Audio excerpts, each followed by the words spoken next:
Have a listen. I mean, what we just played you, top of the show, was a call for calmness. Because what we saw yesterday, regardless of how you feel, and I've said this many times, I said it with Steve Kompela, I said it with Athazwane, I'm going to say it now. It does not benefit anybody to treat your own Molefe in the way that you do. But you deserve to be heard. It is how you speak. It should not be by throwing missiles and endangering somebody's livelihood. And I want to give you that opportunity because Kgothatso Montjane, who in my books is going to be one day one of the greatest athletes to ever come out of this country, she's going to be our guest. We're going to be speaking about all things Kgothatso Montjane. How do you go from, Guarai to becoming one of the world's best? That's a conversation we'll be having, but she is stuck in traffic, which gives us an opportunity to do something that we would otherwise not have had an opportunity to do. Orlando Pirates losing yesterday after Mahuta had gotten here and told you exactly how that match was going to go. And then Kaizer Chiefs as well, going down yesterday to SuperSport United. What do you make of that as well? There were many other matches. If you do want to touch on them, we're more than welcome to dive into every single game that played yesterday if you do want to go into that. But it's in particular to the Chiefs fans because the behavior that we're seeing, what happened yesterday can't be cool. Royal AM going down to Sekhukhune by an odd goal as well. Then your TS Galaxy and Cape Town City drawing 0-0. I'm going to play another clip, but coming out of this, I want to take your calls. Just your thoughts. How are you feeling? What are your thoughts? What's eating you? If you're one of those that was throwing things, let's have that conversation. No judgment here. Let's get each other better. 086 000 2160. Let's take your calls. I want to hear from you. I think he'll be bringing stability. He's a good quality player, and I think, like I said, good quality players will always come into the team to add value. And we're looking at him to come into the team and to join the team and add value to the team. That is Coach Molefe on Mtetra, and this is what he's saying. They're growing the team. They're growing the team. They're getting quality players. Do you have another one, Timmy? Here he is again. No, we are doing more of rotation because I think the goalkeeping department has done very well and all the goalkeepers are in good shape, and we felt we needed to give Itu a run today with Bruce on the bench, and going forward we'll always give our goalkeepers a chance to play because I think Itu had a good game, so we can't be looking into the absence of another player when there was a player on the pitch and who did very well. Peterson, of course, sitting out yesterday's match. Itumeleng Khune starting. But like I said, until Kgothatso gets here, gives us an opportunity to have these conversations that we otherwise wouldn't have. So let's go straight to it. Let's take your calls, and I want to hear you. I can tell you now that Kaizer Chiefs, you might not hear them on this show, but they listen to the show. That's a fact. That is a fact. So, talk. Let's call this, I'm allowing you to ubodle, ngesiZulu. Let me go to Pigelela. Pigelela's out in Davidson. Pigelela. Andile, how are you, my brother? I'm good, my friend. Please go for it. Yeah, what is happening about this Kaizer Chiefs supporters? I don't condone it. I'm a Kaizer Chiefs fan. You don't condone it? No. But it's kind of a lesson for the Kaizer Chiefs hierarchy, because obviously the appointment of Molefe was a panic appointment. Mazola said it in the beginning of the season. He said that here. Yeah, Mazola said it on. Yeah, he said it was a panic appointment, right? I'll double check with him, but yeah, go on, Pigelera. So, what is the point? He's there now. He's the coach. So now what? Right. Okay. Now, what we're supposed to do as fans, even if we're not happy with the result, it's not good for us to do what they were doing, what they are busy doing to coach Molefe. But what they supposed to do is to try and go to Rena as they did before. Supporters, they went to the Rena headquarters and they laid their frustration. But so you're calling for another march to Naturena? Yes. But to achieve what? I'm just trying to, sorry, and excuse me, I'm just trying to, once you're there and you've picketed and you've said, what do you want as the outcome? What is it that will appease you? Okay. from the beginning, they wanted to hire Coach Nabi, but because of that situation whereby they wanted to keep Atazwane and all the technical staff or continue to not whatsoever, they decided to let that guy leave, right? So this is the reason they battling. No, Pigalela, I'm going to ask you again. You're a Chiefs fan. You love the team. You are seeing that the team is struggling. You want to do something about it. You want to go there and complain. What is it that you want them to do to correct the situation? They must just get another coach. Simple and straightforward. Thank you very much, Pigalela. I appreciate it. Pigalela out in Davidson. Because I just want to know what your thoughts are. So thanks so much. Pigalela is out of here. He's all the way out in Davidson. Okay. Let me go to Makosonke. Makosonke Wanongoma. Makosonke? Ikibeli hamba. Mina nje kuba strike point here. Please. Labantu laba ngumlando leKaizer Chiefs mina. Labantu laba abenze grounding. Akusona bathanda iKaizer Chiefs labantu. One, okokuqala Andile abantu afune bakuqonda. Akaze kwenzeka ukuthi iline up yama support iwine grounding. Sehlulekile sokuyi-back label set ischeme esingabhalance. Two, I love that. Asikhethele iClub ucoach. iClub yona ehlala phansi decide ukuthi nawo coach emfunayo. Kwesibili bangwabhela amagame abili siwadlalile iRoyal M nalelo sidlala izona. Kune different ekhona esidlalayo. Akukho umqeshi lapha aphutha khona lapha. Lapha abadlali ibona bahlulekile ngokuthi kube ilakha ebangabikho. Ngoba sikhala ngayo ukuthi ibhola bayiphasi bayayenza manje. Labantu abalapha sethambeshaya coach uyabona abantu labafuna ukuvela ku TV. Makosonke, I appreciate you so much. I appreciate it. According to Ishilu Makosonke Labani says, as a supporters, we've been beaten by Pirates when we've chosen a lineup. Now Black Label is proof. Askaza saseti scheme swinayo. So please let the coach do his job. I gave you 20 minutes. Ugutin Botle Makosi. We'll do it again tomorrow with Podcast Friday, where we'll allow you to speak after we've heard from Nadim, after we've heard from Konza as well. Kaizer Chiefs, and I say this over and over again, sets the tone for sport, but particularly football in this country. Let's handle that with the responsibility it deserves to handle something that big. Take a break. When we come back, it's a Throwback Thursday. Kgothatso Montjane is my guest. Born on the 3rd of June 1986, she's a South African star wheelchair tennis player. Of course, in 2018, she became the first black South African woman to compete at Wimbledon. When you look at her accolades, oh man, Australian Open, 3-time semi-finalist, French Open before the big day. She was a 3-time French Open semi-finalist as well, a finalist in 2021 at Wimbledon, a semi-finalist again in 2018 at the US Open. She's played in the Masters, the Paralympic Games. I can name it all. This lady here has done it all. Ladies and gentlemen, please help me welcome Seshekho's very own Kgothatso Montjane. KG. Sure. I'm so happy to have you here. Well, thanks for having me. And is it what? Good evening, good afternoon to the But listeners. you're always around the world. You don't know which country you're in or what's the time. Yeah? Yeah, no, good evening to your listeners. Yeah, thanks for having me. I look at your journey and I look at it through pictures and through the things you're doing, né? And I'm like, yes, she's got these amazing trophies. Yes, she's doing so well. And there's so many pinch me moments for me. Have you had like those moments yet where you're like, hey man, please, if it's on to sang I'm born. Because right now, if this is a dream, have you had moments where you're like, this is just surreal? Nah, not yet. Really? Not yet. You know, it's still work in progress. You know, I'm still in the progress to really say I have achieved, you know, what I wanted to achieve. But I am grateful for this journey so far. I'm really, really grateful. Yeah.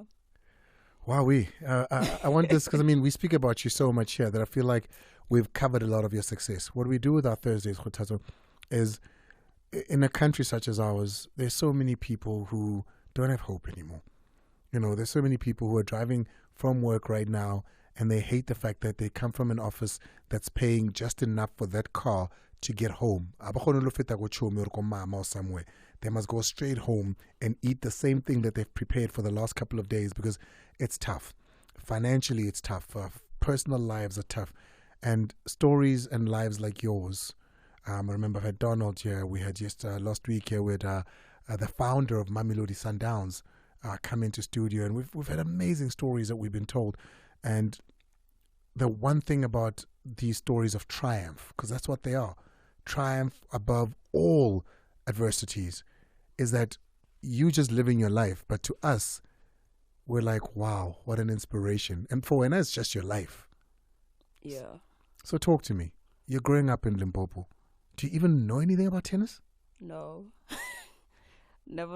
I've never seen a tennis court before I started playing tennis. And I've never seen tennis before I started playing tennis. And even when the school said you are going to represent the school in this new sport, I wasn't so keen to do it because I was in matric, and, as a teenager also, you just feel like, no, but, why do I have to do this? So I didn't really see a point to really do it, but they were not asking me.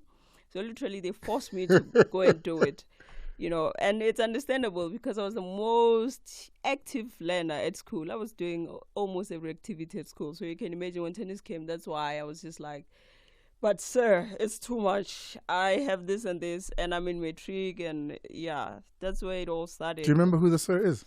I do. I remember him very well. Who was it? It was Mr. Malinga. That's the person that put a racket in your hand. He was in the sport committee. I mean, he's the one who came to me to be like, you are going to do this. And I tried to, reason with him. And, back in Limpopo, so yeah, you're talking back to the elders. That's where it ends. It means, it's done. So that's how it started. When you try it out and just thought, next year, I'll be done with school and I'll forget this thing. Forget this thing. I don't have to do it, But I've always loved playing sport. That's what happened. So when I got to University of Venda, wheelchair tennis, it was the only active sport for people with disabilities. So I felt like I didn't have much choice but to join the group because I wanted to keep busy after classes. So it wasn't even the thing of I love this, I'm passionate. It was like, let me keep busy. No, it was a hobby. It was a hobby. Oh, guys, the reigning champion of two of the biggest sporting events in the world right now started off as a hobby. Yeah, but remember, if you don't know anything about it, like, why would you even think so highly of it? So I knew nothing about it. For me, it was just like wheelchair basketball, So it was just like any other sport that I played. But with tennis, I just knew, maybe I don't have to go to competitions, so just to keep busy and fit. So, yeah, that's how it was in the beginning. But obviously, towards end of my studies, they had to convince me to come and try it full time. And they're just like, if you don't like it, you can stop, So that's how they got me hooked. So that's when I tried it full time for the first time in 2010. And but still, I knew nothing about it. It was just a routine. I'll just wake up every day, go play tennis, just come back and sleep and chill the whole day. Tomorrow, same thing. That's how it happened. And it just became a thing that's what I do until they started sending me out on tour to really compete. And for me, by then, I was young. It's maybe 22. I was just like, there's an opportunity for me to travel the world. See the world, yeah. So why not? So... When did you realize I'm actually good? Because clearly from what I'm hearing, everybody else could see that this person is really good. When did you realize I'm actually good? I think in 2013, 2013, when I went to Australian Open for the first time, and that particular year, I was just playing well. I was just beating everyone who ranked above me. And, I was just like, okay, I can do this thing. So I really need to take it serious. But 2013 was a turning point because I'm at Australian Open and there's a big tournament. But remember, I knew nothing about these things, these Grand Slams and whatever. And everyone was just making a big deal about, want to watch Serena and Federer tonight. And I'm like, who are these people? Why does everyone want to watch these people? Exactly. So I went on Google and I'm like, what I'm doing, it's serious. Man, since that January 2013, I was like, you know what? I need to take my life serious. Really need to take this thing serious. Yeah. And it changed your life. But you've had a lot of life-changing moments. One of them, you were much younger when your life did change. You were not born as you've become foreman, as we've become to know you. What is the story of Kgothatso from a home point of view? Who do you grow up with? Who are your parents? What is life like at home as a baby, going into your teen years, primary school? What is life like for Kgothatso? Yeah, obviously, I was born with disability, right? So, and back in the days... what disability were you born with? Call it amniotic band syndrome. So what happened is when the baby was still in the womb, the embryo sac got damaged, then it started attaching itself to some of the body parts. So it attached itself to my limbs. So like my fingers are not well developed, my legs, that's why I had to go through amputation at the age of 12, and simply because of lack of technology in the past. Yeah. So the doctors thought it was a great move to do. But I grew up with disability my entire life. It's all I've ever known. Do you remember those? Do you remember that conversation though about we're going to have to amputate? I mean, you're 11 turning 12. Do you even remember that conversation? How was it explained to you? Is this a conversation that you were party to? Not much. But obviously, my parents were brought forward to really discuss it. But what happened to me is that when it was time for me to go to school, they tried to take me to a mainstream school, but it was quite far, and I was limping quite a lot. So they had to find me another school. So they found me a boarding school there in Limpopo province for people with physical disabilities.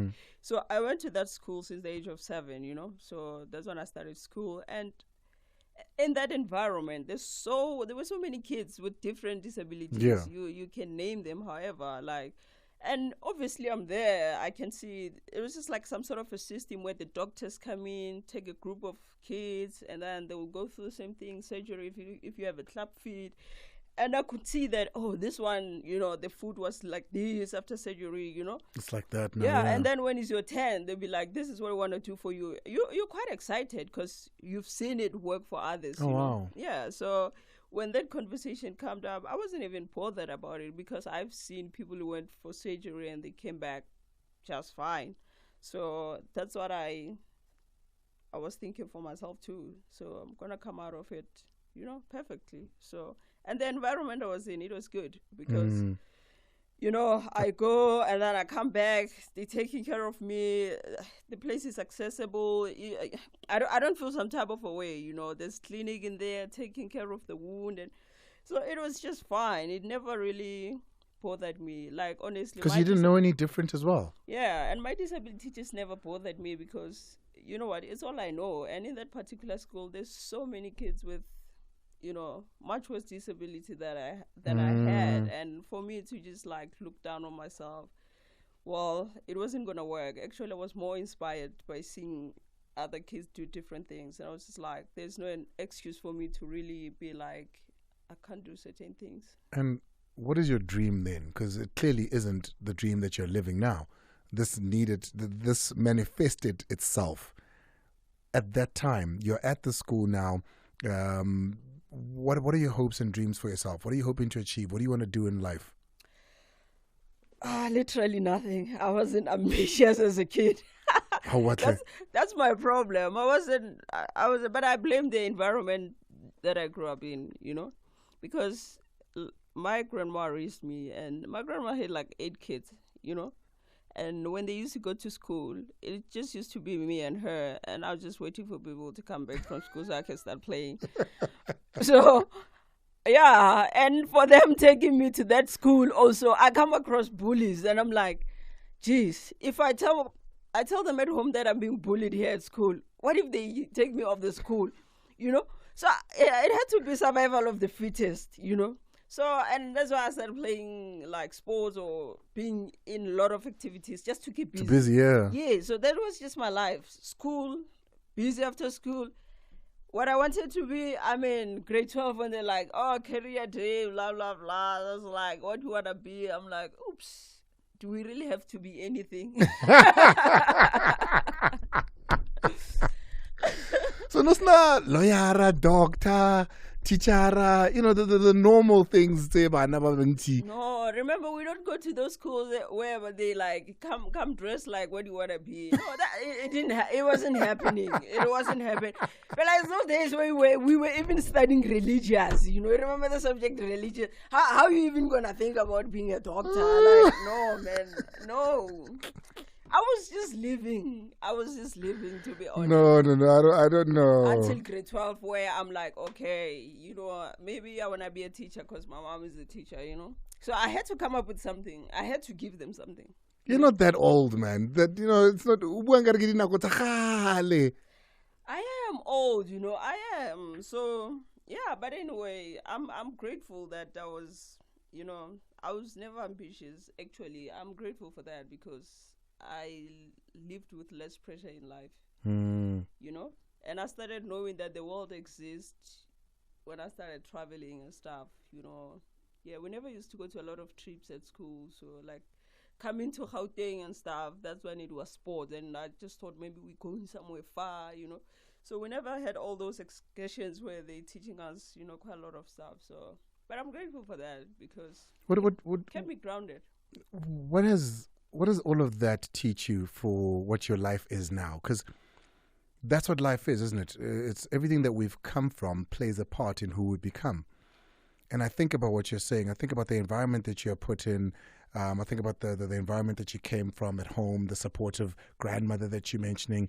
When you look at your life now, the bullies that you needed to run away from, so you buried your head in sport. Where do you think all of that plays a role in the person you are today? Look, it keeps me grounded, keeps me humble, and it taught so much about myself because I had to spend so much time with myself and get to understand myself better and, create a way that I want to be treated. But for me to find out how I want to be treated, it's going to be how I treat other people. So I've learned so much about myself. And, for me, even coming out of that school, I didn't feel like I had any disability, to be honest. As much as people saw me limping and thinking I'm pushing swag, for me, when I walk, I just feel like, I'm walking as straight as you. I don't see the limping and all that. So it really helped me to really look at life in a positive way. When people see you wearing shorts and be like, shame, does it hurt? I'm just like, I'm just living my life.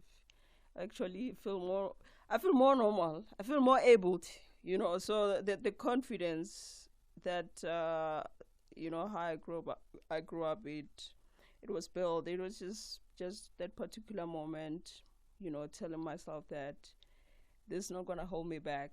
As much as I didn't know anything about the world, but it also granted me an opportunity to learn, reading a lot, because when you spend time with yourself, you have to do something for your own growth. So I had to read a lot and it helped me, but most importantly, it just taught me how to be humble and kind and to show grace all the time because like you said, life is not easy. There's no manual. So you have to be kind. You don't know what the next person is going through and they don't know what you're going through. So just have to be humble all the time.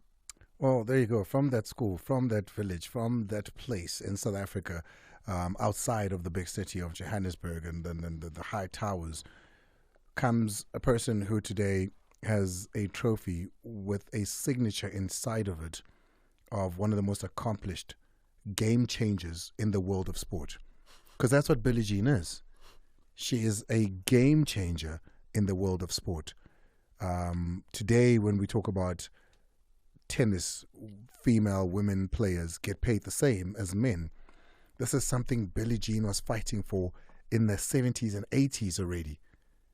She was saying, and it's that exactly. It might not be a physical disability, but she was saying, don't look at me differently because I'm a woman. I'm the same as any other human. Treat me exactly like that. And it's crazy that the two of you have now, found each other. And I mentioned Billie Jean, and I mentioned her in this big hurrah, and I've spoken to KG about this before. And Gwen, she's like, oh, Billy. Oh, Billy.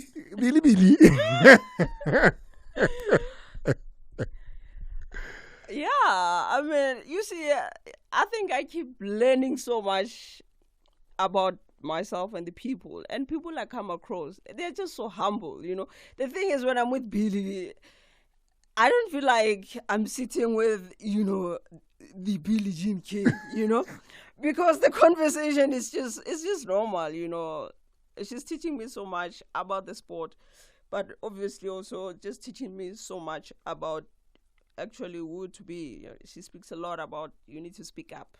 You're not happy about something, you need to speak up. I don't want to hear you every time I see you like, yeah, they're doing this and I want you to speak up, because it's your voice that's gonna bring about change, So those are the conversations 100%. that we normally have. And sometimes I'm just like, no, I don't want to see her, because I know it's gonna be a lecture, but it's worth a while. So yeah, to me it's Billy, but it's the Billie Jean King. But do you ever take a step back from the mirror? There was that Donda West quote about giants don't see themselves in the mirror. Because when you're a giant, you're so close to the mirror, you don't see it. You need to step so far back. It's other people that see you. And I feel like I say this to you all the time. I go on about how big this is and how big you are. I even go as far, Kgothatso, as saying that the day you decide that your career is over, and I foresee you winning 1 or 2 more Grand Slams, and I foresee you finally getting that singles. With that done, at the end of your career, you are going to be number 1, if not top 3, of the most achieved, most incredible, most iconic sports people. I'm putting everybody in this. Women, men, abled, not everyone. You are going to be either number 1 or top 3 of that list. Wow, that would be brilliant. Think about it. U.S. Open, French Open. This is it's no small feat what you've achieved. And look at how many times you've done the semifinals, the finals. It's incredible. Yeah, I mean, Andile, like we said, there's all these things, they coming from a very tough journey. And for me, just to stay in it, having to realize that mostly when you hear you're the first Black South African to achieve something, you're like, what happened to the people before me? I know my agent said optimize. I ask them all the time that it's actually, I know we're celebrating, but it's a bitter one. Well, what happened to people before me? Maybe that's the reason why. I never thought of it like that. Maybe that's the reason why some of us, we never knew tennis existed. So it just made me understand the importance of representation. So on this journey, as tough as it was, I kept telling myself, if not me, who should it be?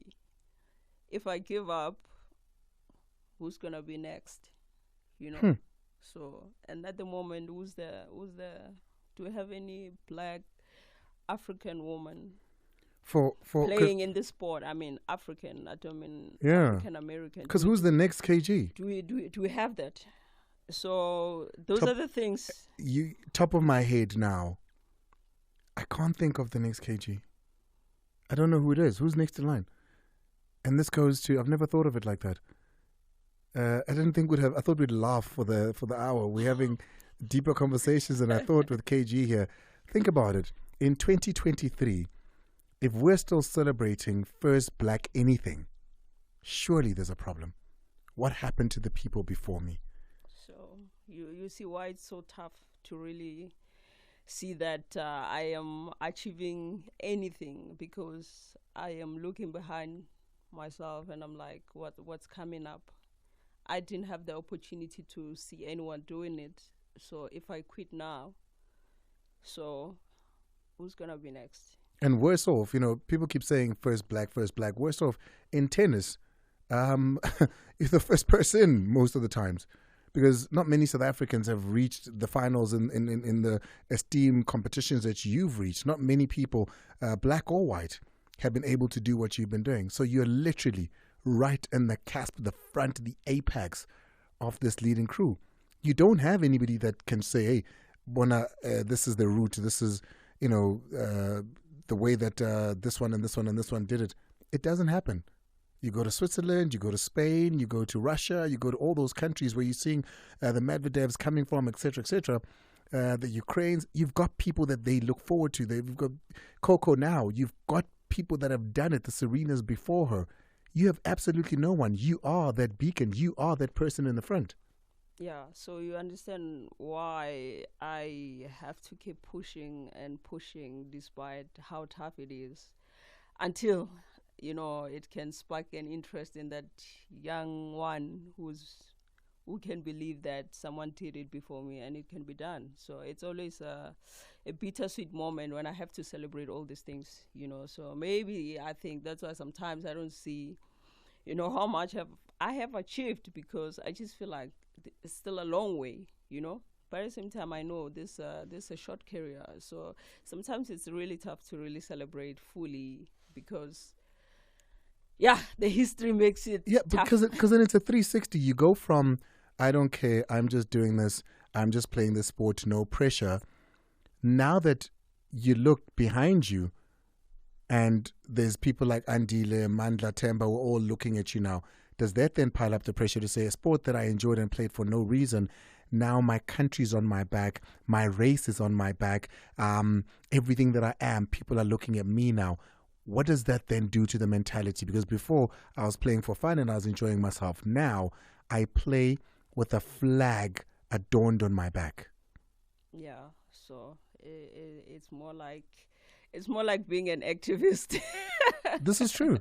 It's more like being an activist, but at the same time, you really want to achieve, you know, great things, because you want to inspire, you want to give hope. Actually, I just want to give hope. I think that's why I'm doing what I'm doing, because, like I said, this hasn't been easy. And you know what? Shout out to all my sponsors, my team at Optimize, you know, the local sponsors, Discovery, Avon, Autobok, you know, Dunlop, you know, all those who carried me, because it hasn't been easy. You know, sometimes you win, sometimes you lose, and you want to give up. But without those ones who are really carrying me like this, when I feel like, no, I can't do this, they are the one who pull up the records, like you're pulling the records to remind me that this is how far you came. So shout out to them for sticking by my side, you know. And I'm not doing it by myself. It's a team effort. I might be the one in the front, but this is a team effort. So shout out to all my sponsors for just keep supporting me throughout this, because I know it's a one rough journey that we've taken on, but we shall conquer. Kgothatso Montjane joins me for a conversation on a Throwback Thursday. Remember, we take the current away on a Thursday and we tell amazing stories, and hers is one of the most amazing South African tennis star. And here's one thing you need to remember, that even the war against apartheid, yes, there were politicians that were in the front runners of it, and the struggle heroes that were bombing places and fighting it on that end. But also there were musicians who were singing songs. There were footballers and just general sports people who were fighting it on one end. So your fight might not be that it's political, it's what, but your fight right now is just as important. Your fight is a fight that ceases to recognize people. It's all about ran barefoot. That on its own is a statement to say, hey, why is this lady running barefoot? Then people say, why? They go look at the situation come from. She says, hey, where I come from, everyone runs barefoot because no one can afford the shoes. It puts a spotlight on that. And all you're doing in being that activist is being yourself. Let's take a break. Kgothatso Montjane is here. I've never gone here with her. Normally, she's a groovist, ladies and gentlemen. We started a little bit later than expected, but in the country that we live in, we've given grace to all our guests that come into the studio because, you know, you need to be cognizant of the challenges to get you.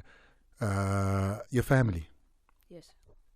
Your mom and I think your sister. Yes. Apparently are very important to you. Apparently very close to you. Tell me about your relationship with them. Yeah, I mean, it is very important. Like I said, I grew up away from home, and having to work to really have that relationship with them, it was quite a hassle. Because not a boarding school. Yes, and I went to university after, and I moved to Gauteng. So having to really build that from the scratch to get your family to really understand who you are. I mean, it was quite tough, and also just for my sister or just my siblings to really understand that I can be there for them, because they used to be just scared of me, but simply because they didn't have a relationship with me. So what do you mean scared of you? Yeah, because they just never knew how to talk to me, because I was never home, So I was just like a stranger to them. So yeah, so that's the reason why they're very important to me, because as a grown up, having to establish a relationship with people who you literally grew at the same house, but you were just never there, So they just never knew how to reach out to me, and I never knew how to reach out to them. How's the relationship like now, though? No, it's perfect. We are besties now. You grew into it. Yeah, I grew into it, and I started, trying to spend more time with them. I had to, whenever I get a chance from traveling, go home. They always say, "Bomma, N1." But for me, it was really important to really have those constant trips to really build that relationship. So then, would I be incorrect in saying it's one of the downside to have been born with a disability that you have is that you couldn't be home, go to an able-bodied school where you see your family every day? So what it did do is take you away from your home. Definitely, it nearly costed me a relationship or just having a family, because I used to not be able to just like sit with them and have a conversation, because it's just like we were strangers. I didn't know what to say. They didn't know what to say, because they don't know where I live, who I live with, They just knew me being at school, coming home for the holidays. And we worked on it. But now we are one big family, and I'm grateful for that, because when people talk about their families, I can do the same. So I've got them on the line. They'd like to say hi. I've got Mama Margaret on the line. Mama Margaret. Hello, my boy. Legay ma. Ragona ma. He where sir? Kenya go leboga ma re le country le lefatshe ka mgana kenya go leboga go bane ntwe o idile nga go disa ngwana le fatseng o mo tshwaretse le mo tshwereng ga yone o mo tsamaise no go le thata ke nagana o ja ngwana go o misa di boarding school ba bangwe ba le ntlong fela no mo fa bophelo.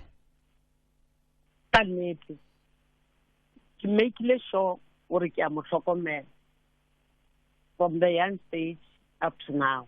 Ke sa mo hlokometse bana bjale. I'm still motivating her. Respect, discipline, teacher go tseng ka tsona. I never treat her like a disabled person. I treat her like a normal person who's having everything. Wa tseba ke bolela nnete a zanga ka morapeletsa ra morapeletsa ka mogae ge re mo godisha re mo rutile mebereko ka moka. She can cook, she can clean. Wa tseba ba bangwe le bona ba dia le ena ga dire a ona e mo palela wa cleaner wa pia kore she's doing everything. And we ga mo lebelela bjanong a le mafatsheng kwa gole kwa a dia dilo tsa di diang ke nagano re a le dilo re le dieng. I'm still motivating her, and I teach her to be independent. I'm proud, more than the word proud. Ke mrapedisa ke mma wa kereke re tsana kereke ka mogae re tsana kereke wa tseba le Ma, the very next voice you're going to be hearing Kgothatso, because Kgothatso, your mom speaks so well about your upbringing. What would you like to say to her and how you guys were raised? I mean, this is an opportunity in front of the entire of South Africa to speak to your mom. Yeah, well, I'm really grateful. I'm really grateful for how she raised me, because I normally say she's my role model.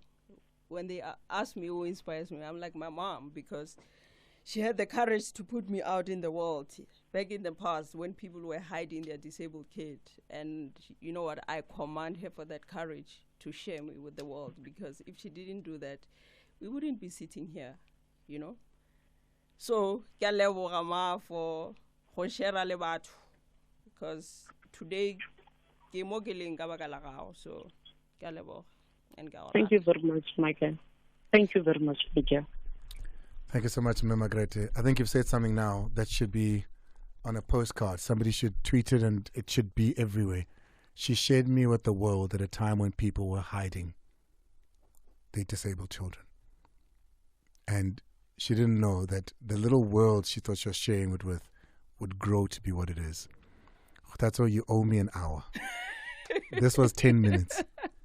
You owe me an hour. We try. After you, because what's your next competition now? Doubles Masters. No, you're single. What's your next single? January. Is that Australian Wimbledon? Open. Australian Open. Yeah. After you win Australian Open in January, Yeah. I'm going to speak to the powers that be. Faith and I are going to take you for the next 30 minutes after 7 together. I'll take you for a full hour. We're going to make history with you. Okay? Okay. I love you very much. I appreciate you. And I thank you for what you are doing to my son and my daughters, because I tell them about you. Thank you. Thank you for having me. I appreciate and love you so much.